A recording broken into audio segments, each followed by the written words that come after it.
Autorizem aí. Vamos Ok. lá. Bom, gente, bem-vindos e bem-vindas mais uma vez. Hoje eu tô aqui, eu e a Nath, a Natália. Oi. É, estamos aí na mediação, que eu falei, bom, a Manu pode ser que acorde a qualquer momento e hoje não tem ninguém aqui para me ajudar, então a Nath vai ajudar aqui caso eu precise me ausentar. Mas que bom que estamos aqui mais uma vez. Pelo visto, a maioria do pessoal está com a leitura em dia. Quero dizer que se você não está, não desista, dá tempo, o final do ano está longe. É, Uma dica é, esses tempos eu atrasei bastante, assim, fiquei uns dias atrasado, e aí eu peguei e falei, vou desativar o meu Instagram, e eu só volto para o Instagram o dia que eu colocar minha rota em dia. E aí deu certo. E aí eu consegui colocar minha rota em dia bem rapidinho. Que vontade de ver o Instagram. Pois é porque o Instagram acaba roubando muito nosso tempo. E aí toda hora Aham. que eu ia usar o Instagram, eu falava, não, vou ler a Bíblia. E aí eu consegui colocar minha rota em dia em 2 dias, o que estava atrasado há mais de uma semana. Então fica aí a dica, tire algo que ocupa seu tempo aí, coloque a rota, a Bíblia como prioridade, né? E para a gente começar, eu queria pedir para um dos pastores orar para a gente. Pastora Rose, fique à vontade. Amém. Pai querido, muito obrigada por esse tempo, mas essa oportunidade, Senhor, de conhecer mais a tua palavra, e ao conhecer da tua palavra, nós te conhecemos mais. Paizinho, nós pedimos o teu discernimento, Pai, a direção que vem do Senhor, do teu Espírito. A tua palavra diz, ó Deus, que o Espírito Santo nos ensinaria todas as coisas, e nós dependemos de ti, Espírito Santo de Deus, para nos ajudar, nos ensinar, trazer clareza à nossa mente, ao nosso coração, e que cada pai resposta, para cada dúvida, Pai, possa também, ó Deus, transformar os nossos corações e nos ensinar cada vez mais a direção que devemos seguir, ó Deus, em nome de Jesus. Obrigada por cada uma aqui nesta live. Obrigada, Pai, porque o Senhor tem levantado homens e mulheres comprometidos com a tua palavra e com o Senhor. Essa é a nossa oração, em nome de Jesus. Amém. Amém. Amém. Amém. Amém. Amém. Bom, é, lembrando que essa aula ficará gravada, se você quiser assistir depois e para quem não conseguiu acompanhar. E a aula de hoje vai ser sobre os livros de Gênesis, o Evangelho de Mateus e o livro de Êxodo. A aula é totalmente interativa, então quem quiser falar pode pedir a palavra. E por enquanto nós recebemos algumas perguntas que eu vou começar lendo. Tá bom, pastor? Tá bom. Eu só estou com uma dúvida, Natália, na gravação, Hum. porque normalmente a gravação, ela grava só a pessoa que está falando. Como você está falando numa câmera e o som está saindo na outra, eu não sei se vai dar problema depois. Você não consegue fazer o seu som aí nesse que você está mesmo? O senhor pode colocar para a pessoa principal, eu não sei qual que é o nome, no Rômulo, porque o áudio está saindo de Não, lá. mas é que tal. Mas é que quando a gente tá, a gravação ela é automática. Ah, O entendi. Zoom grava pela pessoa e talvez sair só o seu som e não vai sair sua imagem na gravação, eu acho. Entendi. Então eu vou Entendeu? deixar só o som, porque o celular ele vai morrer daqui a pouco. Tá bom. E você não consegue tudo pro do Rômulo? Não, porque a gente não tem câmera no computador, Ah, tá. tá Então tá. bom? Vamos lá. A primeira pergunta é o seguinte, é sobre Êxodo.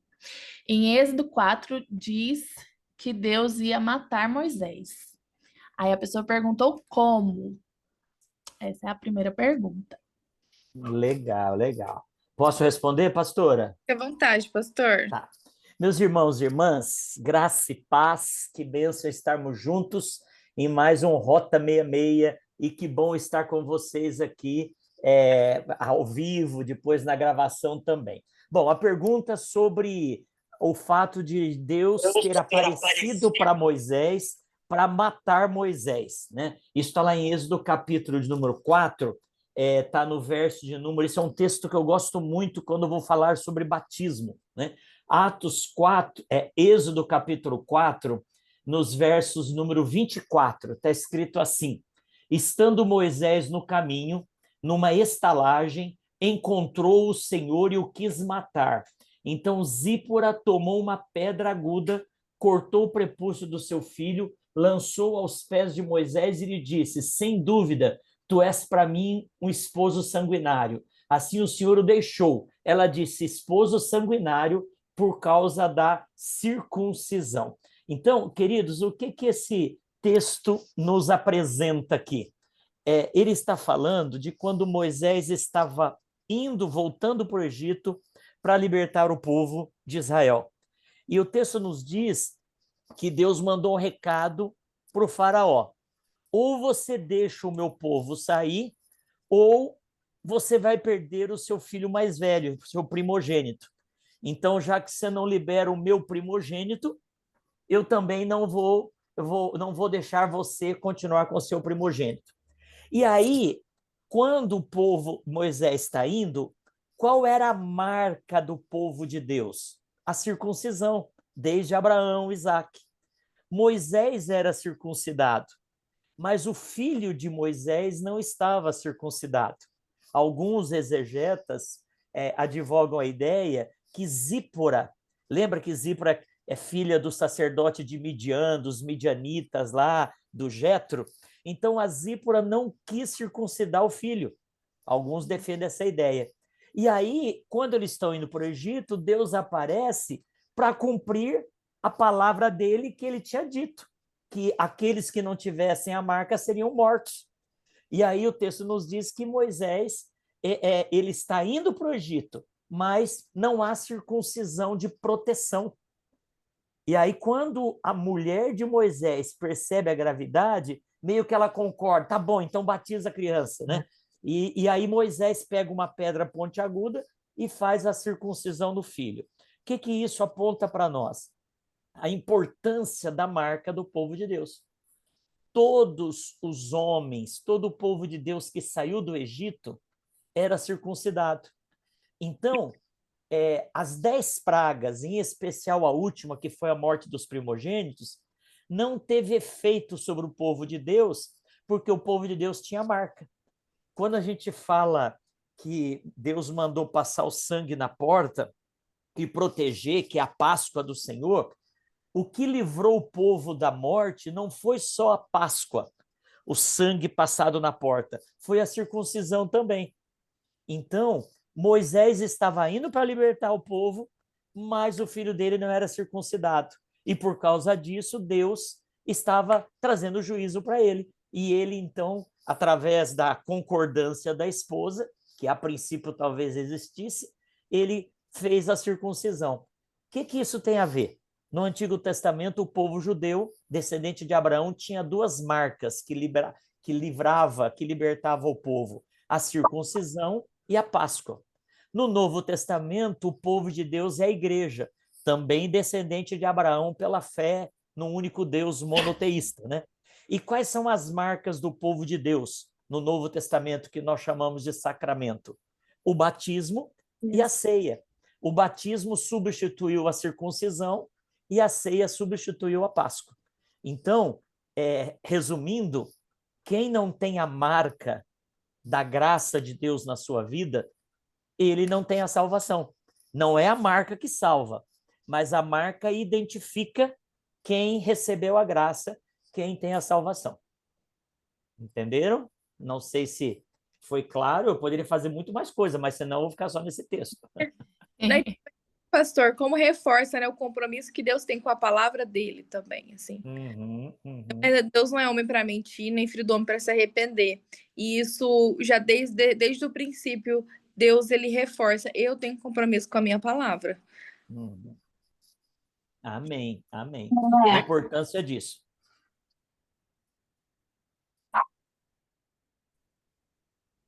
Próxima. Vamos lá.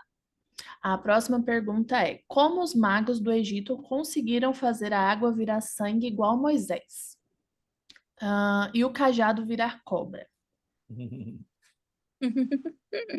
Pastor ou eu? Eu posso comentar, o senhor... Então vai. Pode ser? Pode. Se tiver errado, pode corrigir também. A gente aprende juntos. Nós entendemos que o mundo, ele também é espiritual, e por ser espiritual, nós temos o reino da luz e temos o reino das trevas. E em muitas situações também o inimigo ele pode copiar as coisas daquilo que são do reino da luz, aquilo que os filhos de Deus também fazem. Como, por exemplo, né, o falar em línguas é um dom espiritual que o Espírito Santo nos concede. Mas também alguém que está em possessão pode falar em línguas? Pode, porque pode imitar aquilo que foi Deus que criou. Então, uma das possibilidades que eu acredito que são duas possibilidades, né, para que houvesse essa imitação, seja através de ocultismo e feitiçaria, que não era uma coisa distante do povo, não era uma coisa distante do egípcio, não era uma coisa distante também dos tempos antigos, o ocultismo, as práticas, né, de ocultismo e feitiçaria, ou também através de ilusão e truques. A ilusão e truques que pode trazer uma manipulação suficiente para impressionar Faraó. Então, há essas duas opções. Se o pastor quiser fazer... Excelente, excelente. Eu acrescentaria, pastora, que é interessante que o inimigo, ele aumentou a praga, né? Então, olha como que é interessante, né? Alguém já disse que o diabo não cura, ele muda a doença de lugar, né? E quando ele é igual ao agiota, né? Ele empresta um dinheiro para você, pensa que está fazendo um favor, mas você se compromete para o resto da sua vida, né? Então, o que os magos fizeram foi imitar, conforme a pastora bem disse, mas eles não imitaram bênção, né? Eles imitaram o problema. Ao invés deles resolverem o problema da praga, tipo assim, né? Ah, Moisés transformou a água em sangue, nós vamos voltar a fazer água. Não, eles não revertiam o quadro da praga, mas eles aumentavam a praga. Então, essa é uma ação do inimigo. O inimigo não resolve o seu problema, ele piora, né? Lembrando que as pragas foram para os egípcios, porque a Bíblia fala que na casa dos hebreus a praga não chegava. As trevas não chegaram, tinha luz na casa dos hebreus e as outras pragas. E um detalhe é que a cobra que Moisés tinha transformado a partir do seu cajado engoliu as cobras que os magos tinham feito. Então, o bem sempre vai prevalecer. O bem tem a palavra final. É só ler o Apocalipse que a gente já sabe o final da história, quem que prevalece, né? Então, o importante nisso é a gente perceber, né, que o inimigo ele faz de tudo para nos enganar. Nós vamos ler ainda no livro de Atos, quando Paulo e Silas repreendem o demônio de uma adivinhadora. Por quê? Ela não estava falando coisa errada, ela estava falando coisa certa. Ela seguia Paulo e Silas dizendo, esses homens são servos do Deus Altíssimo. Ela não estava falando nada de errado. Mas o inimigo, ele tenta, muitas vezes, entrar no mundo daquilo que são as coisas de Deus para enganar. Por isso que nós estamos no Rota 66, porque Jesus disse, errais por não conhecer as Escrituras, não o poder de Deus.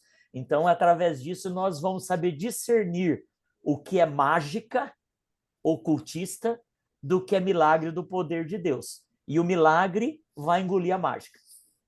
E assim, é interessante isso, nós fazendo uma hermenêutica, né, desse texto, como que não mudaram as práticas do inimigo, ele continua imitando, e muitas pessoas caem, muitos crentes caem nessas imitações.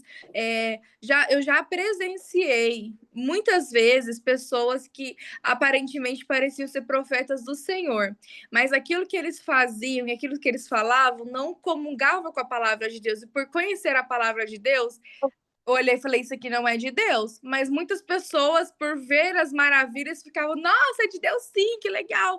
E tudo, porque o inimigo, ele imita, com certeza. Sim. O senhor citando esse texto, pastor, faz muito sentido, né? Errais por não conhecer as Escrituras. E nós só vamos saber discernir aquilo que é de Deus, que não é, pelo Espírito Santo e também através do conhecimento da palavra. É isso aí. Um detalhe, irmãos e irmãs, nisso que a pastora está falando, nós já estudamos o livro de Gênesis, né? Mas nós estamos no finalzinho, então dá tempo ainda nesse Rota, nesse mês do Pergunte ao Pastor. Mas qual foi o engano da serpente para Eva? A serpente falou, no dia que você comer desta árvore proibida, você vai se tornar igual a Deus. Ô, gente, nós já éramos feitos à semelhança de Deus. Então, se Eva tivesse consciência que ela não precisava se tornar igual a Deus, uma vez que ela já era semelhante a Deus, ela não tinha desobedecido. Mas o engano do diabo é esse. O inimigo fez a mesma coisa com relação a Jesus lá na tentação, né? Se você prostrado me adorar, se você mandar transformar pedra em pão. Então, cuidado, porque o inimigo... O que é uma heresia? Alguém já disse? Heresia quer dizer caminho torto. Ortodoxia quer dizer caminho reto. Existe uma máxima no meio teológico que diz que toda heresia começa com uma ortodoxia, ou seja, todo caminho torto começou reto. Porque se não começasse reto, ninguém entrava nele. Começou reto, depois entortou. Por isso, segunda-feira passada agora, nós falamos na reunião dos homens de honra, às 7 horas da manhã, falei sobre isso, né? Que os crentes de Bereia eram mais nobres do que os de Tessalônica, porque tudo que o apóstolo Paulo pregava, eles iam conferir na Bíblia para ver se era verdade. Então, precisamos ser nobres. Sim. Próxima pergunta é sobre o Evangelho de Mateus e eu vou ler a parte da pergunta. Pode falar, pastora. Antes de você ir para essa próxima pergunta, a Giovana fez aqui uma pergunta, pastor, que já emenda nisso que o senhor falou, que eu acho interessante. Recentemente, eu ouvi que existe uma diferença entre heresia e erro teológico. Qual a diferença? Ou são a mesma coisa? O erro teológico gera heresia. O erro teológico é uma coisa pequena. O erro teológico é uma interpretação equivocada. É mais ou menos assim, né? Quando você comete um erro, que chamamos de pecado, se você naquela hora é um pecado, mas se o Espírito Santo agindo, ele vai agir, te convencer do pecado, você se arrepender e pedir perdão, a sua vida segue.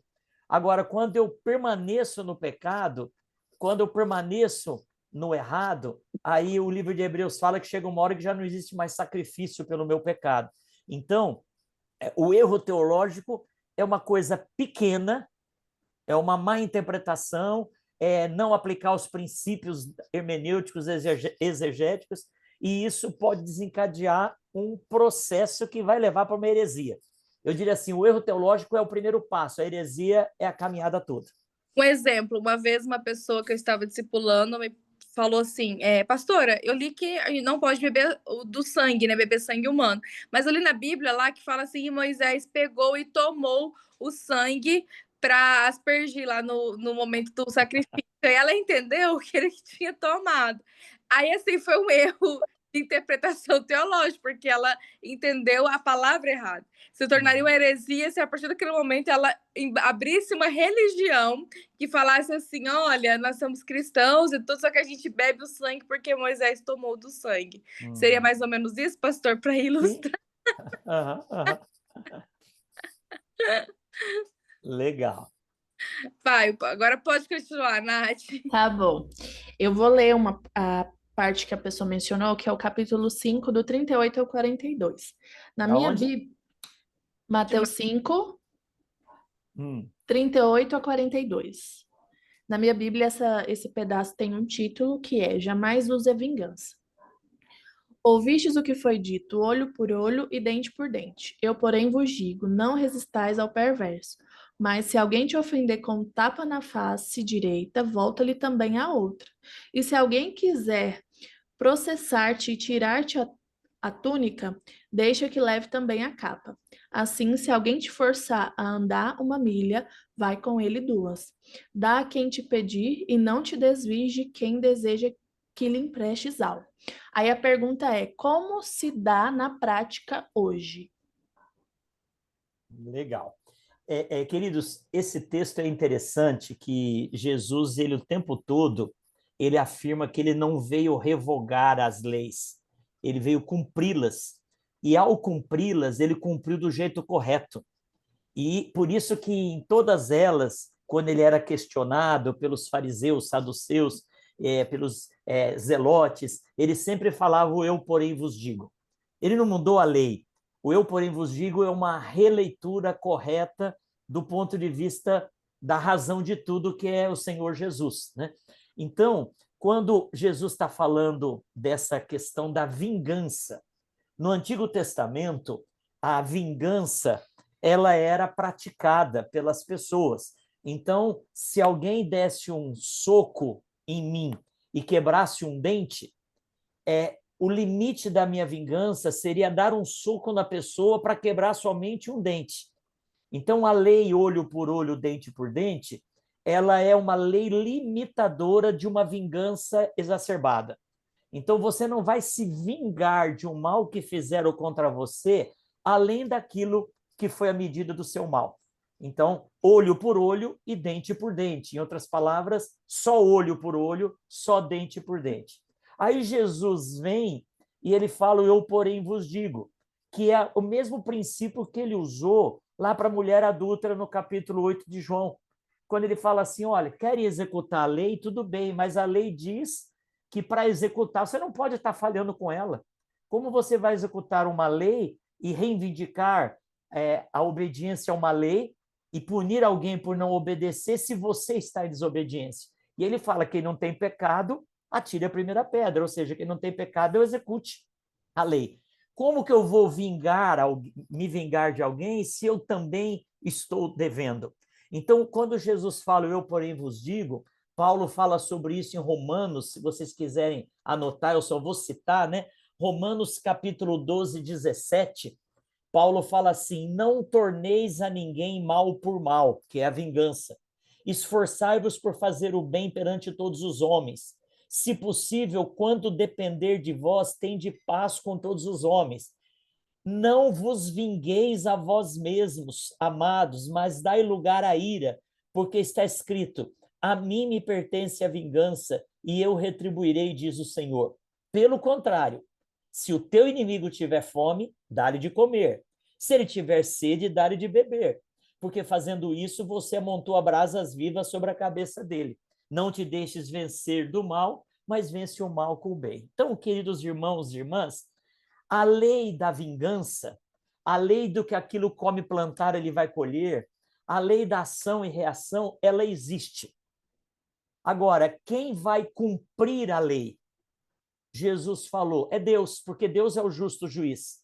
Então, se alguém te der um tapa na face, não dê um outro tapa nele, porque você não vai saber medir a intensidade do seu sofrimento para promover o mesmo sofrimento na outra pessoa. E você pode promover um sofrimento maior ou menor, e aí vai ser injusto. Então, dê a Deus o direito de te vingar. Isso é perdão. Perdão não é falar assim, não foi nada. Não, se a pastora Rose me fala alguma coisa que me ofende, me machuca, se eu falar porque não foi nada, eu estou desculpando. Desculpa é tirar a culpa, desculpar, desocupar. Então, se a pastora Rose vem e me faz um mal, e ela vem conversar comigo e fala, não, pastora, não foi nada, eu te desculpo, eu estou falando que ela não teve culpa pelo mal que eu sofri. Jesus não nos desculpou na cruz, ele pagou o preço do nosso pecado, ele nos perdoou.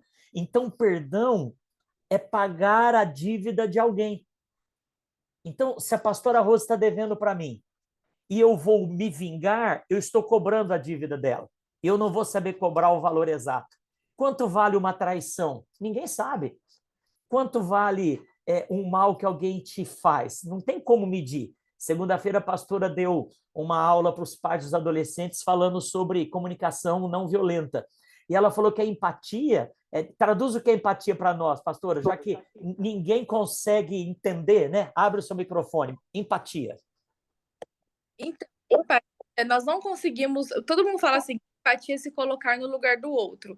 É um conceito equivocado, porque todos nós temos uma visão de mundo diferente, uma cultura, uma história. Então, todos nós recebemos de formas diferentes as situações. Então, por exemplo, a forma como que a Giovana e a Keila, que são irmãs, vão lidar, por exemplo, com o luto é diferente, mesmo que elas tenham o mesmo pai. O pastor Ednei foi para Globo. Cada uma vai sentir de uma forma diferente. Vai demorar, mas eu vou.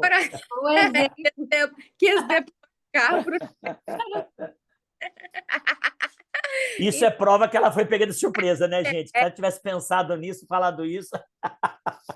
Então, mas cada pessoa vai ter uma vivência diferente. Então, quando eu falo assim que vou me colocar no lugar da outra pessoa, eu não vou conseguir, porque eu vou colocar de acordo com a minha lente, com os meus óculos, com a minha história. Então, o conceito correto de empatia é uma compreensão respeitosa do que o outro está vivendo. Pode ser que eu não concorde, pode ser que eu ache uma frescura, não importa, mas eu tenho que respeitar. Então, eu olho de uma forma compreensiva, com compaixão e respeito. Essa é a empatia. Então, e aí, queridos, pensando nisso, como que eu vou medir a dor do outro para cobrar? Ou então, como que eu vou impingir em um outro a dor baseado no que eu sofri? Não tem como. Então, o que é perdão? Eu entrego para Deus o direito de cobrar a pessoa, de me vingar. Então, o pastor Rose me fez o mal. Eu não tenho como cobrá-la. Ela não tem como pagar. Não existe uma empatia que me dê isso. O que eu faço?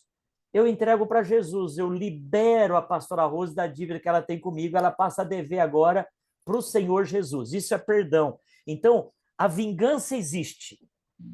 Mas quem vai fazer a justiça, que é... Por que uma pessoa lá, a dosimetria da justiça? De acordo com o mal que você fez, você vai pagar tantos anos de cadeia. Isso é a vingança, a justiça.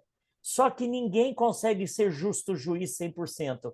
Então, eu entrego para Deus o direito de fazer a justiça na minha vida sobre alguém que fez mal comigo. E aí, quando Jesus fala, se o teu inimigo te der uma tapa, ao invés de você reagir, dar um soco, um outro tapa nele, você vira outra face. E aí, queridos, essa história virar outra face é tremenda. Porque se você leva um tapa no rosto, você vira o lado. Você dá a outra face, você muda a forma como você está vendo as coisas. O seu coração vai ser perdoador quando você parar de olhar com espírito de vingança, parar de olhar com espírito de condenação, e a sua visão muda de lado, muda de ângulo. Dar a outra face é mudar de ângulo de visão daquilo que está acontecendo. Então, como se dá isso, que foi a pergunta que a Natália trouxe para nós, é no dia a dia, quando você faz isso, você exerce o perdão. Você não é bobinho, você não é alguém que não tem sentimento e todo mundo te faz de gato e sapato. Não, você é a pessoa mais justa do mundo. Tanto é que você não cobra de ninguém, porque você não saberá cobrar exatamente.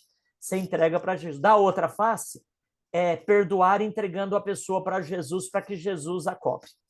Pastor, e uma coisa que eu acho muito interessante sobre isso é que quando você começa a olhar para outros estudos, como, por exemplo, a CNV, né, a Comunicação Não Violenta, que nasceu também de um estudo de religiões comparadas, que trabalham essa questão da pacificação, nós vemos pessoas que não têm esse compromisso com Cristo que nós temos, que falam sobre esse senso pacificador mesmo, de não responder com maldade quem te fala com maldade. Tem uma frase que eu amo dentro da Comunicação Não Violenta, que foi escrita por Marshall Rosenberg, que ele diz assim: por trás de todo comportamento violento existe uma necessidade não atendida.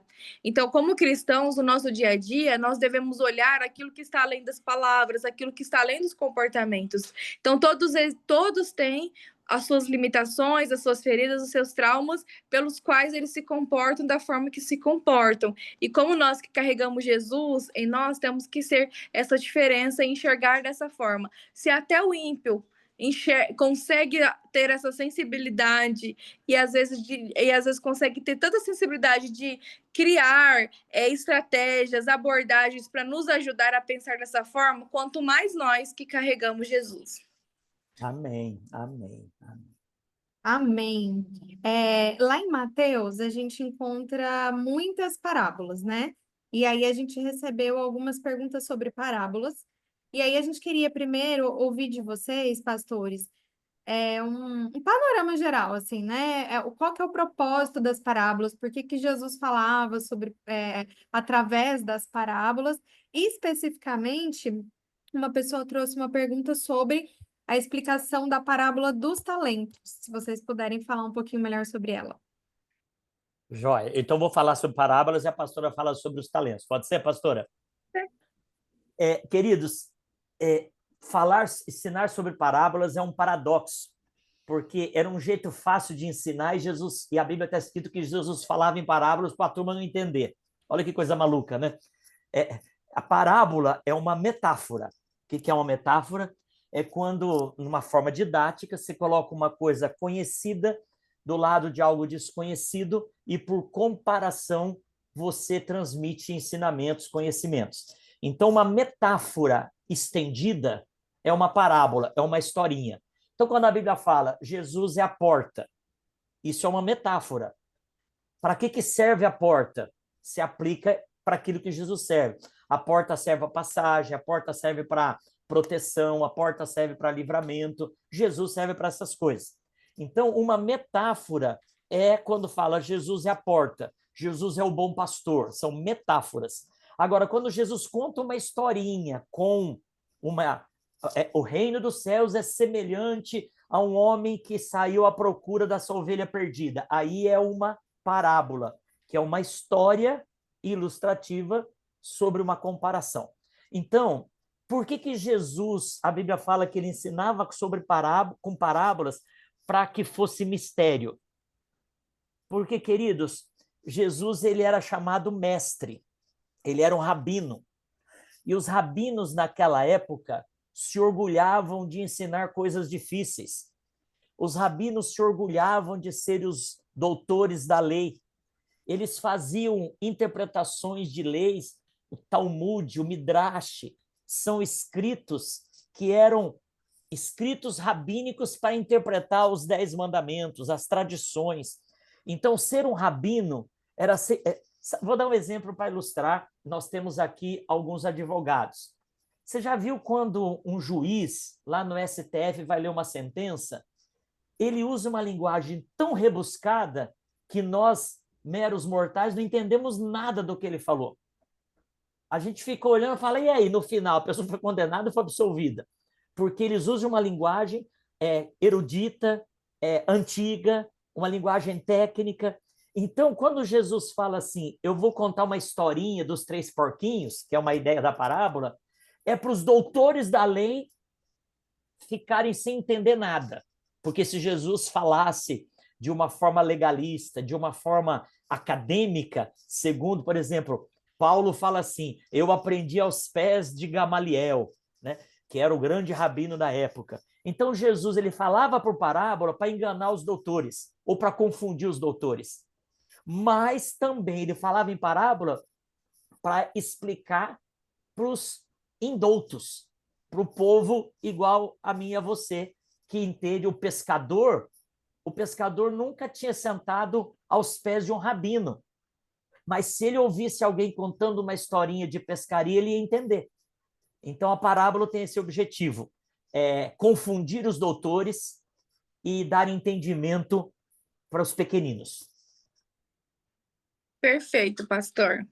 Agora vamos à explicação da parábola dos talentos. Como era um costume para aquele tempo, você arrendar, você dá um valor para os trabalhadores, para eles guardarem, para eles já como paga do seu trabalho. E foi assim que aquele senhor fez. E um talento, ele pesava mais ou menos 34 quilos de prata. Então, era um valor considerável. E alguns guardaram, uma pessoa que ganhou guardou, talvez com medo de perder, com medo de arriscar. Outros que tinham 5 multiplicou e o que tinha 10 multiplicou. E aí esse senhor volta e diz, né, servo bom e fiel para aqueles que multiplicaram, entre no gozo do teu senhor. Mas aquele que escondeu, ele diz, então sai daqui que eu não te conheço, servo mau e infiel. Você, quem é fiel no pouco é fiel no muito. E aquele servo, ele reteve, ele não multiplicou e ele teve a sentença dele, que é o juízo dele, a perdição. Esse texto dá para trabalhar muitas camadas, assim, inclusive dá para fazer muitas pregações dele, né, pastor? Até me deu aqui algumas inspirações. Mas um ponto muito importante que nós tratamos a respeito do talento são os dons que Deus nos entregou. Então, para uma vida muito prática, trazendo de uma forma muito prática para a nossa vida, aquilo que Jesus ele também transmitia a nós, é que ele nos entregou dons, ele nos entregou talentos e que precisamos usar para o reino dele, para a expansão do reino dele, multiplicar nessa terra, não reter para nós como um ato de egoísmo, porque quem retém aquilo que o Senhor entrega não entendeu nada sobre o reino e sobre Jesus. Porque com Jesus tudo é multiplicável e transbordante. Tudo é para fora, é para o próximo, não é individual, não é de guardar para si, principalmente ainda com medo de Jesus, com medo do Senhor, eu vou guardar. Não, isso não tem a ver com o reino. Então, isso demonstra que a pessoa não entendeu o plano de salvação, não entendeu o evangelho. Então, tudo aquilo que o Senhor nos entrega, todos os talentos, todos os dons, precisamos multiplicar. Além também dos dons, o talento ele pode simbolizar o reino de Deus, a missão evangelística nessa terra. Ele nos entregou, nós temos a revelação de Jesus e precisamos multiplicar essa revelação. Precisamos ser aqueles que vão, que anunciam o reino de Deus, para que quando Jesus voltar, porque a palavra de Deus diz, né, que os céus são os céus do Senhor e a terra ele deu aos homens. E Jesus, ele veio para essa terra, ele morreu, ele ressuscitou e ele foi para o céu, mas há uma promessa de que ele voltará. Assim como aquele senhor, né, na parábola foi, entregou os talentos, fez tudo, que talvez seria uma ação do Espírito Santo, e ele iria voltar, Jesus também vai voltar. E quando ele voltar, ele vai perguntar: o que vocês têm nas mãos, né? O que vocês fizeram com a salvação que lhes foi entregada? Com a salvação que foi entregada ainda de graça naquela cruz. Então, nós devemos apresentar as nossas mãos e os nossos talentos diante de Jesus. Então, a parábola do talento tem a ver com o reino de Deus, tem a ver com os dons e talentos, tem a ver com a fidelidade do nosso coração e também tem a ver com o juízo e com a salvação. Amém. E, pastora, me permita, irmãos e irmãs, o que me destaca nesse texto é que um recebeu 10 talentos. O talento era uma unidade de medida de peso, em torno de 35 quilos. Então, 10 talentos de ouro eram 10 vezes 35, 350 quilos de ouro, né? Se fosse 10 talentos de prata, 10 talentos de bronze, era uma unidade de peso que apontava para valores. Um recebeu 10, o outro 5, o outro 2. O que chama minha atenção, pastora, em Mateus capítulo 25, é que cada um recebeu segundo a sua capacidade. Então, queridos, essa história de falar assim, mas eu não consigo fazer isso, então Deus errou em dar algo para você que você não pode, ou pedir algo que você não possa dar. Não, Deus não erra. Então, para quem ele deu 10, é porque podia desenvolver em cima dos 10. Para quem ele deu 5, é porque não podia ser 10, tinha de ser 5. Então, eu sempre falo isso, né? Falar de mim é fácil, o duro é ser eu. Porque não é fácil a gente viver, ninguém sabe as nossas realidades. E às vezes você fica se comparando. Porque a pastora Rose é isso, porque a Giovana tem aquilo. Se eu tivesse, queridos, ninguém é ninguém. Nós somos seres únicos. E aí Deus nos capacita, nos proporciona capacidades sobrenaturais, e ele nunca vai pedir uma coisa que a gente não possa dar, ele nunca vai nos dar algo capaz acima da nossa capacidade. Tem um ditado que fala, né? Deus nunca dá o frio maior do que o cobertor. Né? Então, a gente precisa aprender isso. Né? É o que a Giovana está falando, a quem mais é dado, mais é cobrado. Então, se você acha que está recebendo pouco, é a tua capacidade. Se você acha que está recebendo muito, é a tua capacidade. Ô, pastor, quando eu era criança, eu tinha uma dúvida sobre esse texto. Eu vou te fazer essa pergunta. Mas por quê? Logo que recebeu menos, escondeu. Logo que recebeu menos. Olha que detalhe, pastora. É o que tinha menos capacidade, né? Então... Agora, um detalhe é que ele não tinha capacidade de não desenvolver. Porque, gente, uma vez o bispo João Carlos pregou na nossa igreja, ele falou sobre isso. O problema do camarada que escondeu não era a falta de capacidade. Ele não entendia quem era o senhor dele.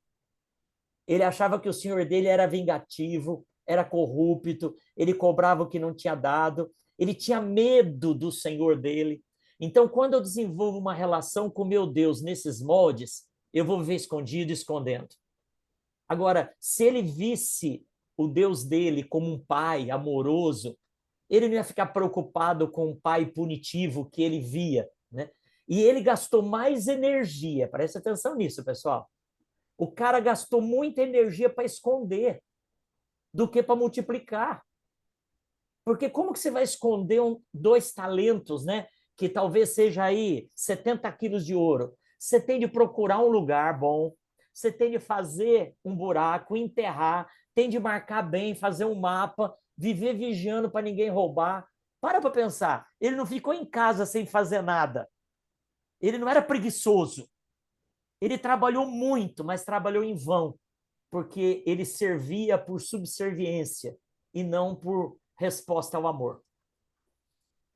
Isso é interessante porque eu, quando era mais nova, eu assimilava os talentos assim. Se eu só tenho um talentinho, se eu sei fazer uma coisa, então eu tô muito mal, né? Pode ser que eu esconda esse meu único talentinho. Então, bom é quem tem muitos talentos. Para mim é muito mais isso, né? É. O que você tem feito com o talento? Você tem evangelizado? Você tem falado do amor de Deus? Você tem vivido uma vida altruísta, mostrando a graça através dos seus atos? Ou você está escondendo os seus talentos? Eu termino falando que tem muita gente que, ao invés de desenvolver os talentos, elas estão lentas, né? Então, tem muito irmão que tá lento. Entendeu? Brincadeirinha? É o que mais ama trocadilhos no mundo.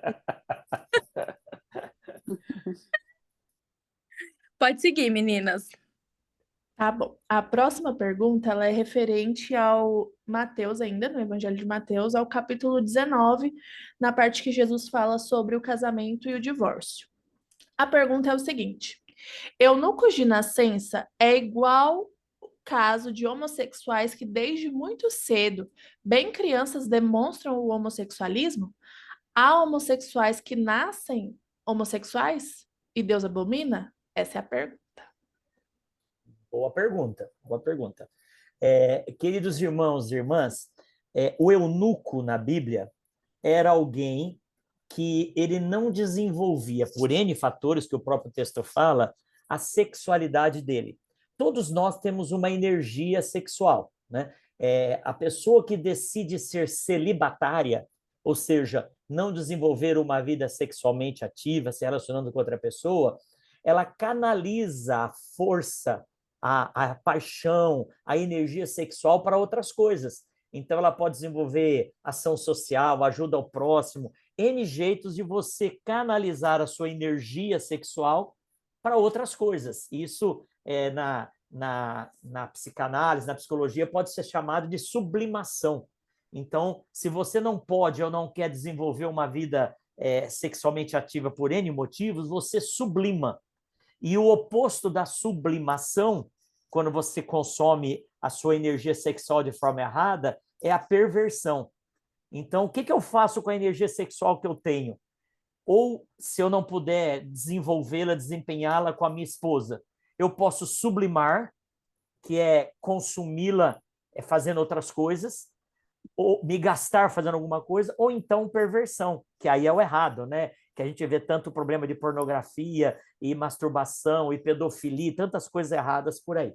Mas, então, nos tempos bíblicos, tinha pessoas que faziam a opção de serem eunucos, tinha pessoas que eram castradas, uma vez escravizadas, o rei queria, porque naquele tempo, quanto mais mulheres o rei tivesse no seu harém, lembra da história de Esther lá, do rei, né?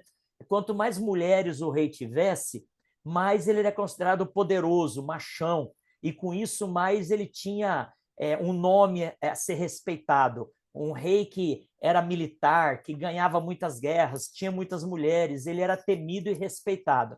Então, quem que cuidava do harém das mulheres? Eram os eunucos, que não iam, o rei ficava tranquilo por saber que ele não ia se aproveitar das suas mulheres. Então, tinha alguns que optavam por serem celibatários, eunucos, tinha alguns que tinham nascido com alguma limitação física nos órgãos genitais, e tinha alguns que se faziam eunucos por uma questão de opção, de prioridade, né? O apóstolo Paulo, ele decidiu viver uma vida sem uma esposa do lado dele.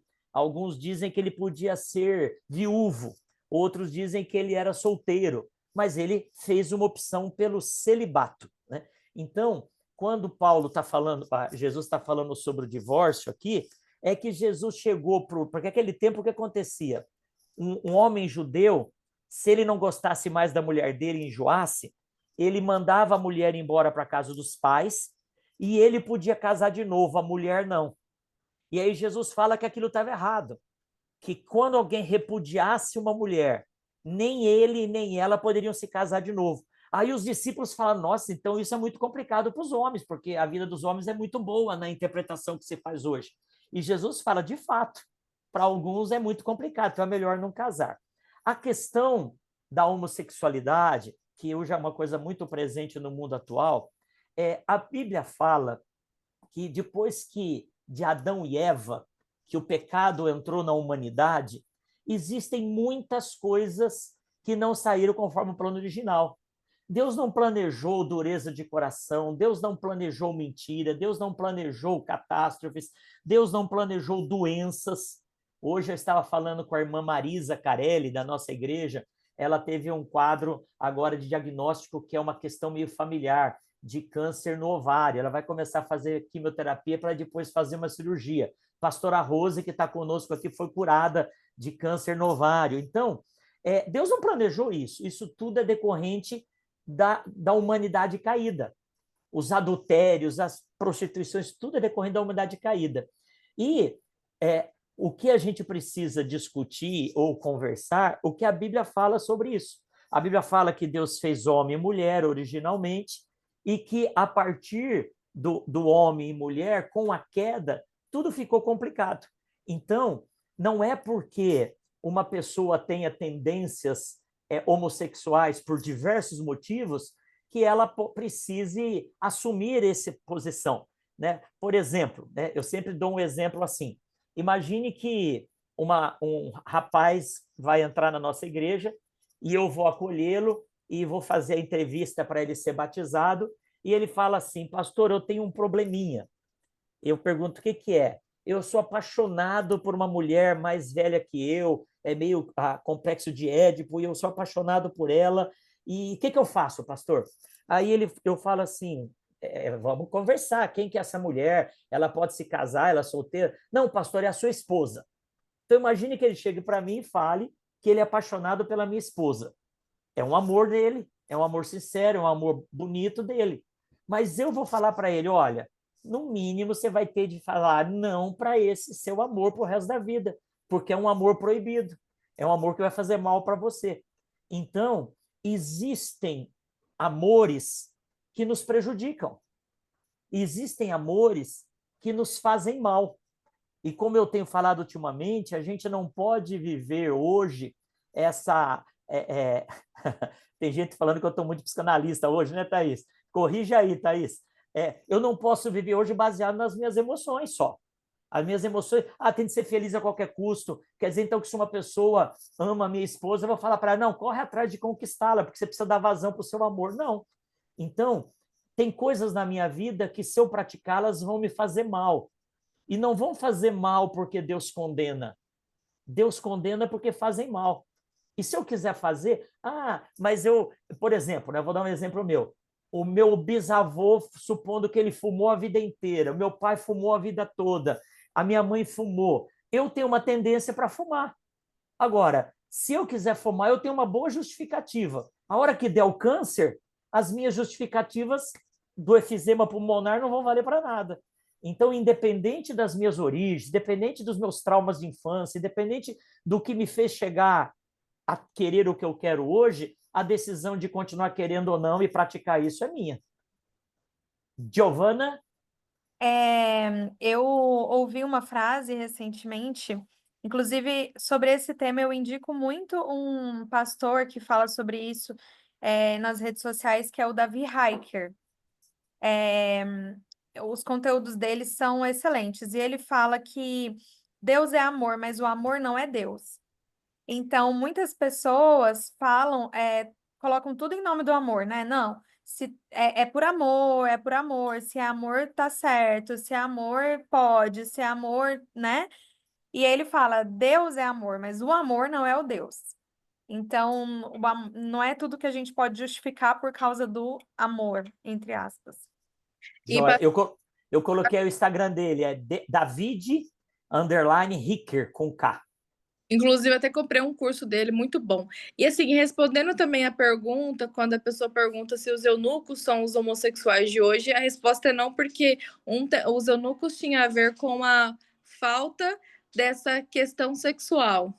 E a homossexualidade não tem falta, tem o desejo sexual, só que numa questão que é proibida biblicamente. Joia. Perguntas? A Gi fez uma pergunta no chat, só que a pastora acabou de responder, porque assexual é a pessoa que não tem desejo, né? Então, os dois já responderam aqui. A gente pode Joia. seguir para a próxima pergunta ou alguém quer fazer alguma ponderação? Podemos seguir. A próxima pergunta é: quando Jesus morreu, onde o espírito dele ficou nos 3 dias da sua morte? Boa pergunta. 1 Pedro, capítulo 3, verso 18. 1 Pedro 3,18 é escrito assim: pois também Cristo morreu uma única vez pelos pecados, o justo pelos injustos, para conduzir-vos a Deus. Morto sim na carne, mas vivificado no espírito, no qual, em espírito, também foi e pregou aos espíritos em prisão. Espíritos, os quais no outro tempo foram desobedientes quando a paciência de Deus aguardava nos dias de Noé. Então, essa pergunta, irmã Natália, irmãos e irmãs, ela é muito oportuna porque espírito não morre. Jesus, a carne dele morreu, mas ele estava consciente, ele não ficou dormindo, por isso que a gente não acredita no sono da alma, e ele, em espírito, ele foi até o Hades, que é o inferno, né? O nosso credo apostólico fala isso, né? Morreu, desceu ao Hades, ao terceiro dia ressurgiu dos mortos, tal, tal, tal. E ele no Hades, no inferno, ele foi anunciar. Na última aula, pergunte ao pastor, eu falei sobre isso, quem não assistiu, dá uma olhadinha no link lá do segundo Pergunte ao Pastor de fevereiro. Que espíritos em prisão eram esses? Eram os anjos rebeldes que se materializaram e que se aproveitaram das filhas dos homens, dando aquela geração antinatural dos gigantes. Então, esses espíritos, esses anjos caídos, Deus os mantém em prisão. Jesus foi lá, não pregar arrependimento, mas ele foi anunciar a vitória dele. Então, o que Jesus fez durante a morte física? Ele estava pregando. Ele estava anunciando a vitória dele na cruz, ressuscitando que ele ia fazer isso, né? E aí, pegando um gancho sobre isso, nós não acreditamos no sono da alma. Os irmãos adventistas, testemunhos de Jeová também, acreditam na ideia do sono da alma. A Bíblia fala de Lázaro, que estava consciente depois da morte. A Bíblia fala Abraão, Isaac, Jacó, Moisés, Elias, que Deus é Deus de vivos. O apóstolo Paulo fala, para mim o viver é Cristo e o morrer é lucro, eu prefiro muito mais estar com ele, e não é dormindo. Lá em Apocalipse fala das almas que estavam vestidas de branco debaixo do trono, falando até quando o Senhor não vai resolver tudo isso. Então, é bíblico a ideia de que quando nós morremos, o corpo vai para a terra e o espírito volta a Deus, e nós não acreditamos na inconsciência da alma. Por outro lado, verdade seja dita, completamente, quem morreu e quem está com Jesus já passa a ser um ser atemporal. Nós saímos do Cronos. Então, eu sempre cito esse exemplo, né? O meu irmão morreu em 2022. Agora, em novembro, vai fazer 3 anos que o meu irmão morreu. Para nós, vai fazer 3 anos. Para ele, não tem mais tempo. Então, se daqui 30 anos eu morrer, e quando eu encontrar com o meu irmão, ele vai falar assim, nossa, Ednei, você também morreu? Porque para ele é como um sono, porque você não vê o tempo passando enquanto você dorme. Então, quem está com Jesus está fora do tempo, está junto com o ser eterno, por isso não tem noção de tempo, Cronos. mas está consciente. Amém. Pastora, quer complementar alguma coisa? Perfeito. Então vamos para a próxima. O que significa não pensem que vim trazer a paz, mas a espada, em Mateus 10:34? Eu gosto desse aí, hein? Então vai, pastora. Não, pode começar, pastor. Não, Deixa eu abrir. Você quer que eu comece? O senhor quer começar? Pode começar, e eu estou abrindo aqui para ler. Então tá bom. Eu gosto muito desse texto, porque quando você lê, parece muito contraditório, né, com todo o resto da Bíblia. Eu não vim trazer até como Jesus fala assim, o reino de Deus ele é tomado por violência. Você fica, uai, mas não é a graça? Como que isso funciona? Porque quando nós reconhecemos Jesus e decidimos viver com Jesus, em muitas situações pode ser que haja ruptura de relacionamentos, que nos textos seguintes que o pastor vai ler, ele fala sobre de ficar mãe contra filho, filho contra mãe, de haver divisão entre as pessoas. Porque quando você recebe Jesus e você vive essa verdade, pode haver perseguições. E principalmente quando nós trazemos para uma escatologia, né, principalmente falando sobre o final dos tempos, isso vai se tornar muito mais evidente, essa perseguição aos cristãos. Então, vai haver divisões. Então, pode ser que haja alguém na sua casa que vai te denunciar e falar que ela que está adorando a Jesus. Então, pode haver essa ruptura. A espada, nesse sentido, ela relaciona-se à ruptura, à corte, à cisão, a afastamento. Mas pode concluir, pastor. Não, top, top. Eu fui ali buscar, eu deixo no lugar de leitura, queridos. Esse livro aqui, ele é muito denso, mas ele é espetacular. Chama-se História Eclesiástica. Ele foi escrito por um camarada chamado Eusébio de Cesareia.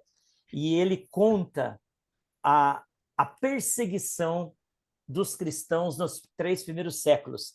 E ele é alguém que viveu nessa época. Ele não é um historiador do século XX. É um livro escrito nos primeiros séculos por alguém que viveu e estava muito fresquinho na memória dele, na vida dele. Muito bom, História Eclesiástica. E a gente vê sobre a forma como o pessoal era martirizado, a gente vê como a forma como a turma não abria mão, gente que tinha o sofrimento. Tem alguns casos que eles ficavam igual churrasquinho sendo queimados e eles se orgulhavam de serem considerados dignos de sofrerem igual Jesus sofreu. Então, quando Jesus fala da espada, se você continuar lendo o texto que a pastora falou muito bem, ele está falando, olha, quem não toma a sua cruz e vem após mim, não é digno de mim. Eu gosto de pensar na ideia da cruz, né? A vontade de Deus é na vertical, de cima para mim, e a vontade minha é na horizontal. O que é cruz? É quando eu pego a minha vontade e coloco a vontade de Deus sobre ela. Tomar a cruz é prevalecer a vontade de Deus. Tomar a cruz é entender que o meu pai e minha mãe são uma bênção, minhas filhas são uma bênção, a minha neta é uma bênção, mas elas não são mais importantes do que Jesus na minha vida. Então, se preciso for, como a pastora disse, você vai precisar se posicionar. E esse posicionamento é um posicionamento que tem de ser junto com Jesus. E você não vai poder falar, mas o meu pai... Não... Lembra da história que Jesus, Lucas 9, nós vamos ler ainda, que alguém falou, Senhor, eu vou te seguir, mas deixa eu primeiro sepultar o meu pai. Não quer dizer que o pai dele estava morto lá no caixão. Quer dizer o seguinte, deixa eu cuidar do meu pai até ele morrer, depois eu vou te seguir. Então, nós precisamos ter estabelecido muito claro quem é a prioridade da nossa vida. E quando a gente estabelece isso, quem não estabelece vai romper com a gente. Essa é a ideia da espada. Perfeito. Bem, próxima pergunta e a última até o momento. Por que os metodistas não guardam o sábado? Eu entendi a pergunta, vou responder, mas eu começo falando diferente.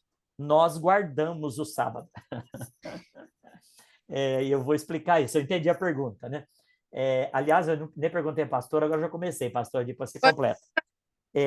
Queridos, a palavra sábado na Bíblia, no hebraico, é Shabbat. E no inglês, por exemplo, você vai ver a tradução NVI e outras, a King James, quando é o dia da semana, é Saturday.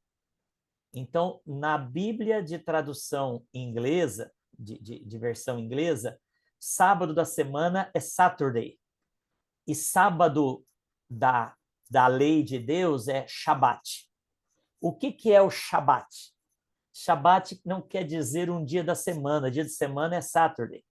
Shabat quer dizer um dia de descanso para contemplar e desfrutar daquilo que Deus fez. Então, Deus trabalhou 6 dias, nós já falamos sobre isso na primeira reunião. Deus já trabalhou 6 dias, algo que ele podia ter feito instantaneamente, ele desenvolveu um processo para ensinar a gente. Depois de 6 dias, que pode ser 6 eras glaciais, 6 quatrilhões de anos, ele descansou. Mas a Bíblia fala que Deus não cansa. Ora, se Deus é onipotente e não cansa, por que Deus descansou? Deus não descansou porque estava cansado. Deus descansou porque estava insatisfeito com o que ele tinha feito. Então, Shabat quer dizer descansar para se satisfazer do que Deus está fazendo. Então, o metodista guarda o Shabat. A gente descansa desfrutando do que Deus tem feito. Por isso que o Salmo 91 fala, aquele que descansa à sombra do Onipotente. Então, se você, metodista, trabalha todos os dias da semana, igual maluco, em 4 empregos, você não está guardando o seu Shabat, seja em qual dia da semana for. Mas se você trabalha no sistema de revezamento de turnos, e uma vez por mês você trabalha no sábado da semana, mas você guarda um período semanal para descansar, para ficar em família, para desfrutar do cuidado de Deus, você está guardando o Shabat. Então, para nós, o sábado, ele não é um dia da semana. Para nós, o sábado é o reconhecimento que Deus é bom, que ele cuida da gente, e a gente se satisfaz com o que ele fez. Hoje, a pior crise que existe é a crise da insatisfação. Nunca está bom. Você começou no seu emprego a semana passada ganhando 10 mil, você falou, nossa, que salário bom. Daqui 3 meses tem um colega de trabalho que ganha 15, você vai ficar revoltado, porque você ganha 10, ele ganha 15. Você compra um carro usado, seminovo, você fica feliz da vida. Mas daqui uns dias você vai fazer um financiamento para comprar um carro mais novo. Então, a pior ação do inimigo no mundo atual é gerar insatisfação. O insatisfeito não descansa. O insatisfeito não guarda o sábado.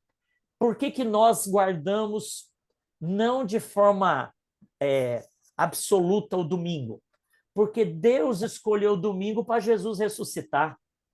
Porque domingo é o primeiro dia da semana. A igreja no livro de Atos se reunia no dia do Senhor, que é o domingo. Então, a gente começa a semana consagrando para Deus. Qual é a primícia da nossa semana? Não é a segunda. A segunda, o nome já diz, é a segunda.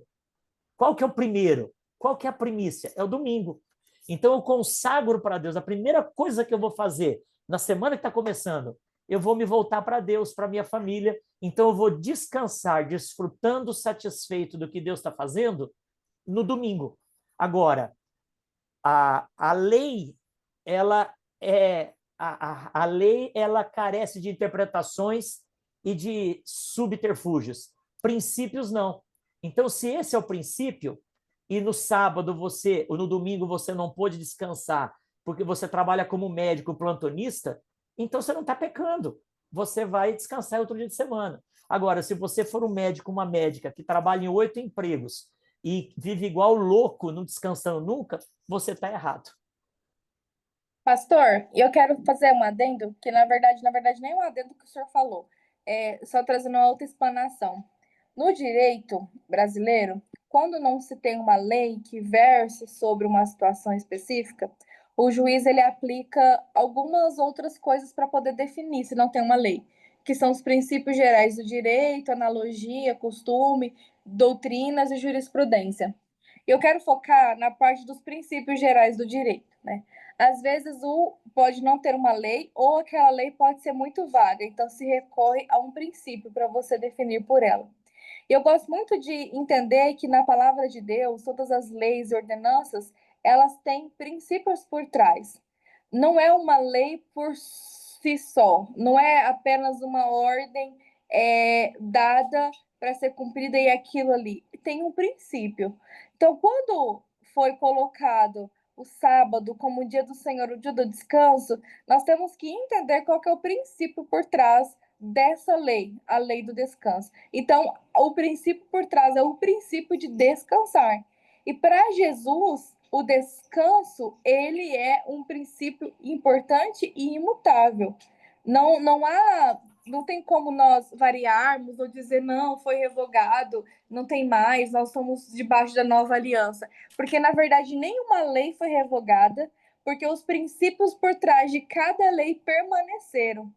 Talvez nós aplicamos a lei de forma diferente, pelo contexto, hoje, como Jesus fala, né, sobre o adultério. Não é só quem cometeu um adultério, mas também é quem olhar para uma mulher de modo indevido já adulterou com ela.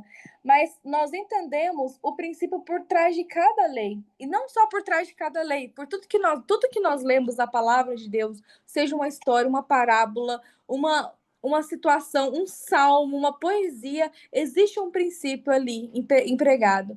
Então, nós aplicamos o princípio, porque o princípio, ele não muda.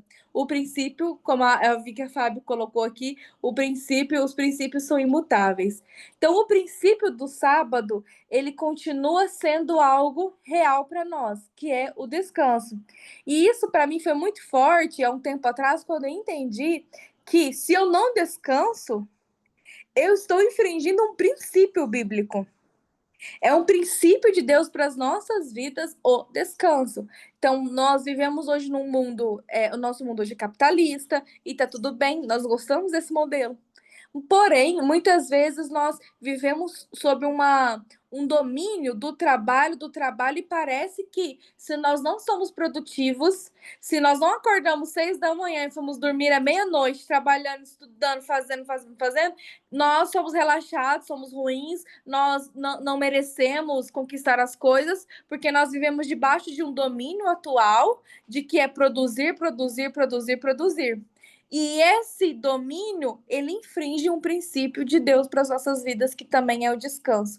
Então, é isso que eu acho muito interessante a respeito desse texto. Amém. Amém, amém. Por isso que, até se vocês quiserem, a gente tem o curso para novos membros, são 16 aulas no YouTube, e quem quiser eu posso mandar o link para você. Tem uma das aulas que a gente fala sobre isso, quando vai falar sobre as doutrinas da igreja, né? A nossa igreja não tem os costumes de algumas igrejas, até a gente sempre fala que nós não temos uma linha teológica, nós temos uma faixa teológica, porque a linha é um pontinho muito estreito, a faixa ela é mais abrangente, porque ela é feita de princípios, como a pastora disse, né? Então, tem igreja que fala que mulher não pode usar calça comprida. Aí a irmã usa um vestido tão agarrado que ela está dentro da lei, que não é calça comprida e vestido é roupa de mulher. Mas, se o princípio for com ordem e decência, que é o que a Bíblia fala, independente de tipo de roupa, se ela tiver decente, ela pode ser uma roupa dita de homem ou de mulher, né? E esse é um contexto que depois a gente fala quando chegar no Pergunte ao Pastor. Mas nós precisamos entender isso, né? Nós vivemos por princípios. O que os advogados fazem? E a pastora é bacharel em direito e sabe melhor do que eu. Os advogados existem para encontrar o buraco da lei. Se você pegar o tecido aí da sua roupa, é a trama e o urdume. E entre a trama e o urdume tem um furinho, né? É tão pequenininho que a gente não vê na roupa. Isso tem a ver com a quantidade de fios e tudo mais. Mas o advogado, ele existe para pegar o furinho que existe. Não, vou falar, não sou para advogado. Por que até o STF muda de interpretação a torto direito? Porque a lei carece de interpretações. Princípio não. Princípio não é interpretativo, princípio é princípio. Ô, pastor, os advogados, eles nasceram para aplicar a lei, para não permitir injustiças. Mas eles para aplicar, eles precisam interpretar. Fábio, tô defendendo sua classe. Ainda mais advogado trabalhista. Amém, então. Na Olha, pessoal, deixa eu contar Uhum. um testemunho para vocês aqui. É a Nahako Songa que está conosco, quem não estava no comecinho, né? Essa nossa irmã, ela já é o terceiro ano que ela está fazendo, e esse ano ela quer concluir, porque não conseguiu nos anos anteriores. Esse ano ela está cheia de É isso. afinco, e ela mora na Coreia do Sul e está participando com a gente, né? É angolana e mora na Coreia do Sul. Nahako, eu vou mandar o link para você, pode deixar. Tá bem, pastor, obrigada. Eu não sei se eu posso fazer uma pergunta agora. Eu ouvi há pouco que terminaram as perguntas, né, de quem enviou com antecedência. Ah, eu acho que pode, Giovana. Pode. Pode sim, dá tempo, a gente Ok. vai no máximo até 9h30, né, Rafa? E como aí já é sexta-feira, pode falar. Tá bem. Ontem eu estava meditando em Êxodo dos versículos, dos capítulos, a partir do capítulo 12, né, até o capítulo 14. E Êxodo, para começar, Êxodo é um livro que eu gosto muito. E toda vez que eu medito no capítulo 14, ministra muito para a minha vida. E sempre que eu leio, eu encontro vários outros ricos detalhes. E foi o caso de ontem. No capítulo 13, aqui nos versículos 21 e 22, o Senhor diz, né? E o Senhor ia diante deles de dia numa coluna de nuvem para os guiar pelo caminho e de noite numa coluna de fogo para os alumiar, para que caminhassem de dia e de noite. Nunca tirou de diante da face do povo a coluna de nuvem de dia, nem a coluna de fogo de noite. E no capítulo 14, já aqui no versículo 19, nós vamos encontrar ali o povo sendo perseguido já pelo exército egípcio. E no versículo 19 diz a palavra: e o anjo de Deus, que ia adiante do exército de Israel, se retirou e ia atrás deles. Também a coluna de nuvem se retirou de diante deles e se pôs atrás deles. Eu peço de antemão perdão se for uma pergunta muito boba, mas essa é a minha dúvida. Se repararmos, o capítulo 13 não fala do anjo, fala das duas colunas, de nuvem e de fogo. Mas no capítulo 14 nós encontramos já o anjo de Deus presente e também a coluna de nuvem que saem da parte de frente e passam para a parte de trás do povo para protegerem o povo. A minha pergunta é, pastor, que anjo é este? Joia. E a segunda, né? Nós vamos encontrar ali no Salmo 91 a palavra de Deus dizendo que os anjos do Senhor se acampam ao nosso redor para nos livrarem e nos guardarem. E a segunda questão ainda relacionada a anjos é esta. O Senhor dá ordens a anjos para nos livrarem e nos protegerem, mas a questão é, nós temos um anjo próximo de nós o tempo todo. Pastor, parece muito boba, mas essa é uma dúvida que eu carrego há muito tempo. Narraco, não tem nada de bobo na sua E pergunta, como não. é que funciona isto, né? Como é Tá. que funciona isto? Eu vejo muitas piadas nas redes sociais, né? E principalmente de gente assim, com uma outra linhagem, pessoas católicas, por exemplo, falando: o anjo fez isso e aquilo, o anjo da pessoa, o anjo da pessoa. É isso mesmo, nós temos esse anjo, ou o Entendi. Senhor ordena conforme encontramos em Salmos 91, né, que ele dará ordens, e esses anjos estão conosco o tempo todo. Muito obrigada. Legal. Narraco, boa sua pergunta e que benção a gente poder discorrer um pouquinho sobre isso. Primeiro, falando da nuvem, né? A gente entende bem que essa nuvem era a vontade de Deus. Então, quando o povo, uma travessia, eu e algumas pessoas aqui também, a Enide, a Thaís, tivemos a oportunidade de visitar aquela região. Quando eu e minha esposa estivemos visitando, nós saímos do Cairo, passamos pelo canal de Suez de ônibus e no outro dia chegamos em Israel. Então, um trajeto que de ônibus demora 2 dias, o povo ficou 40 anos. Por quê? Porque Deus tirou o povo do Egito através das pragas que nós já estudamos, através dos livramentos de Deus. Agora, Deus precisava tirar o Egito de dentro do povo, porque foram 400 anos sendo impregnado de Egito. E se ele chegasse em 2 dias, em 10 dias ou em 2 anos na terra que mana leite e mel, ia continuar do mesmo jeito. Então, o deserto foi o tempo de Deus tirar de dentro de nós o Egito. E a coluna de fogo servia para aquecer do frio. À noite eu cheguei a pegar 10 graus negativos no pé do Monte Sinai. Então, à noite, o frio no deserto é intenso. E durante o dia, o calor é intenso. Então, a variação de temperatura no deserto é algo muito forte. Deus mandava a coluna de fogo para proteger do sol, e a coluna de fogo para proteger do frio, e a nuvem para proteger do sol. E era a vontade de Deus. Então, quando a nuvem parava, o povo acampava. Se a nuvem demorasse 3 anos para se mover, eles ficariam ali 3 anos. Se a nuvem se movia, eles levantavam o acampamento. Se a nuvem parasse e eles começassem a fincar estacas e a nuvem se locomovesse, eles levantavam. Ninguém era obrigado a seguir a nuvem, mas quem não seguisse a nuvem ficava exposto a todos os problemas do deserto. Assim é hoje. Deus dá a direção dele, a nuvem é a vontade dele, a palavra.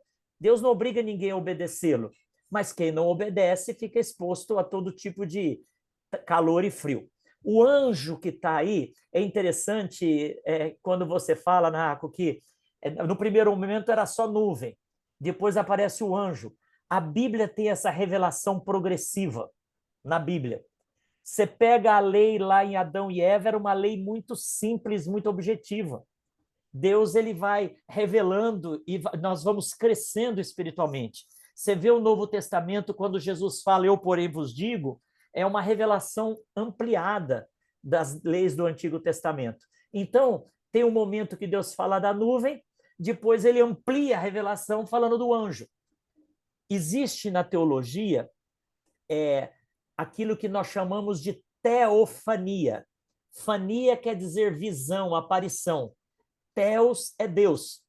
Então, no Antigo Testamento, quando aparece a palavra o anjo de Deus, o anjo do Senhor com A maiúsculo, quer dizer, está se referindo a Deus se manifestando no Antigo Testamento.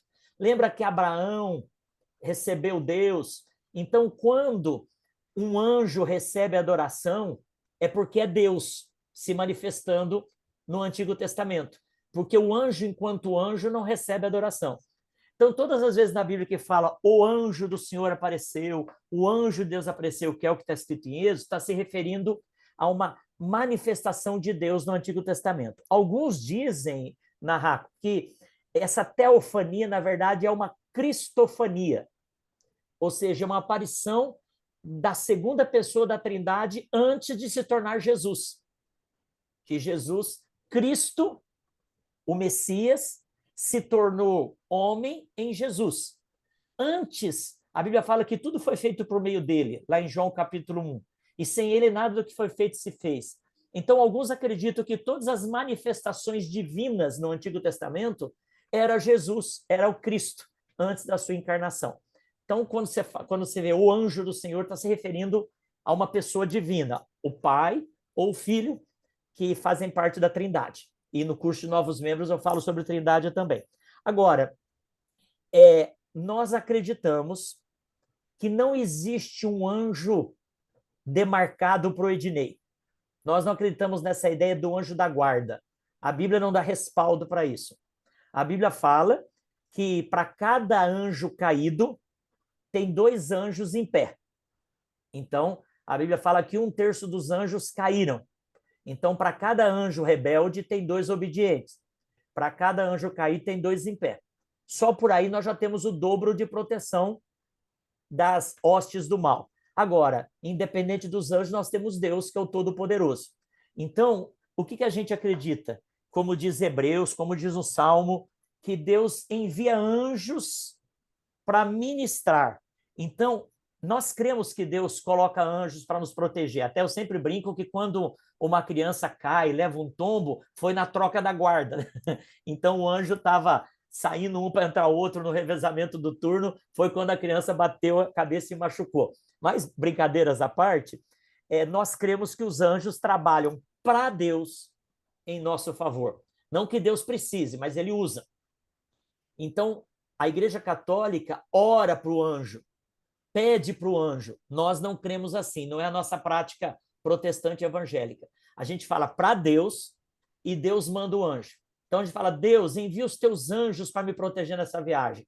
Aí Deus coloca, até o brinco, falando que, eu não sei qual que é o limite de velocidade aí na Coreia do Sul, mas aqui no Brasil varia de 100 a 120, né? Então eu falo que até 120 por hora o anjo vai dentro do carro. Acima de 120 ele vai na frente, tirando a turma assim, porque o camarada está fazendo coisa errada. Então, os anjos de Deus estão trabalhando para Deus em nosso favor. Então, nós não damos ordem, nós não falamos com anjo, nós falamos com Deus e Deus quem manda. Amém, pastor. Muito obrigada. Tá bom? Amém. Amém. Não chegou mais nenhuma pergunta. Eu acho que ninguém mais tem pergunta para fazer aqui ao vivo. Então, eu vou pedir para os pastores fazerem as considerações finais. Amém. Pastora, pode fazer. Enquanto isso, querido, se você quiser mostrar o seu rostinho aí para a gente tirar uma foto bonita, fique à vontade aí, né? Vai mostrando aí, pastora. Amém. Queridos, é sempre bom estar junto com todos vocês. Respondendo as perguntas, nós também aprendemos e solidificamos o conhecimento, né? O conhecimento sobre a palavra. E principalmente esse tempo em comunhão é muito gostoso. Por mais que nós não consigamos conversar com todo mundo, mas faz a diferença. Hoje foi um dia, para mim, bem cansativo. Mas chegar aqui, estar com vocês, já me renovou. E eu estou muito feliz de ter esse tempo juntos. Que continuemos nesse propósito, ansiosos pelo próximo Pergunte ao Pastor e pelas perguntas que vão surgir, porque as perguntas nos desafiam. Então, muito obrigada. Amém, amém. Por falar nisso, já tem a data, Natália, do próximo Pergunte? Já temos a data, que ficou para o dia 24 de abril, então já anotem na agenda de vocês e no decorrer do mês, vamos lembrando também no grupo do Rota. Amém. 24 de abril, queridos, que é 24 de sempre abril. a última quinta-feira do mês, né? A gente se reúne. Bênção, bênção. Queridos, que alegria, que privilégio. Deus continue transbordando sobre cada um de vocês. E eu estou muito feliz de fazer o Rota com vocês este ano. E assim como a Giovana falou, teve rotas que eu atrasei 2 meses, e aí eu peguei e terminei. Já faz, acho que 17, 16 anos que eu faço, né? Então, se você atrasou, não desanime, corra atrás, leia o dobro de capítulos por dia, e em pouco tempo você põe em ordem, né? E divulgue isso. Se o Rota é bênção para você, divulgue para os seus parentes, compartilhe, manda o link do Pergunte ao Pastor dos meses anteriores, porque é uma forma de você estar abençoando as pessoas também. Amém. Está na hora de orar também ou é depois? Tá na hora de orar e eu vou pedir para o senhor orar, mas eu quero lembrar que a nossa reunião hoje vai estar no nosso canal e vai ser enviado o link assim que estiver disponível lá no grupo do Rota. Amém, Então, quem amém. quiser compartilhar com amigos, familiares, pode estar compartilhando o link também. E deixa eu aproveitar e fazer uma pergunta, já que aqui a gente pode falar, todo mundo. Vocês estão acompanhando os vídeos, pessoal, explicativos de cada livro? O que vocês estão achando? Dá o feedback aí pra gente. Tá sendo legal? Tá sendo útil? Sim, muito bom. Sim. Muito bom. O de êxodo Muito foi uma bom. aula. Eu falei que quem que Gabriel foi, Randolph. Foi o Brandão. Gabriel. O Brandão. O Brandão fez um resumo do livro assim. Se a gente ouvir a aula super- dele, já pode considerar lido o livro de Êxodo? Precisa nem Pode ler. considerar lido já. O bom é que dá para pôr no 2.0, gente. Uma aula de 30 minutos vira 15. É maravilhoso. Então, Amém, gente, amém. deixem os comentários de vocês quando vocês assistirem lá no vídeo do YouTube pra gente também, tá bom? Benção, benção. Ó, hoje nós tivemos com umas 30 pessoas, porque tem diversas pessoas que estão em dupla, né? Então, glória a Deus pela presença de cada um. Vamos orar e depois a gente tira foto, então. Senhor Deus, Amém. nós te agradecemos por este meio de comunicação que nos liga, que nos faz caminhar juntos, apesar das distâncias. Oramos pelos de perto e pelos de longe, pedimos a tua bênção, porque para o Senhor estamos todos próximos juntos do Senhor. Pai, muito obrigado. Que tudo aquilo que aprendemos nesses 3 meses de Rota 66 possa ser impregnado na nossa vida. Que, Deus, os ensinamentos e os princípios possam ser praticados na nossa vida e que assim Amém. vivamos abundantemente tudo que o Senhor tem para nós, no nome do Senhor Jesus. Deus, nos Amém. motiva, nos anima, Pai, para continuarmos firmes nesta pegada. No nome Sim, do Senhor Pai. Jesus é a nossa oração. Amém. Amém. E Amém. amém. Amém. Glória a Eu Deus. tenho uma pergunta que eu não sei se é para agora, mas eu fiquei esperando o sorteio do livro hoje. Vai ser no WhatsApp. Ah, então tá No bom. grupo de WhatsApp a gente vai fazer o sorteio e vamos mandar lá. Pessoal, coloca o celular assim, ó, no sentido horizontal, que daí aparece a sua carinha inteira. Isso. Vira aí quem puder, quem quiser aparecer. Eu sempre brinco falando que os bonitos aparecem, os feios ficam assim, né? Aí, fala mais alguém, deixa Aí eu pegou ver. pesado, pastor. Benção, benção. Então, eu vou tirar foto aqui, Vai lá, só depois a quem tá gente muito manda. cansado dá um sorriso. Ah, Eu tô sorrindo. Benção, Dá pra benção. sentir A única que está voz. descansada aqui é a Ana Raco, que ela já dormiu e acordou, nós não dormimos ainda. Tá todo mundo só o pó. verdade. Gente, Deus abençoe vocês. Amém. Um Fiquem com beijo. Deus. Um beijo.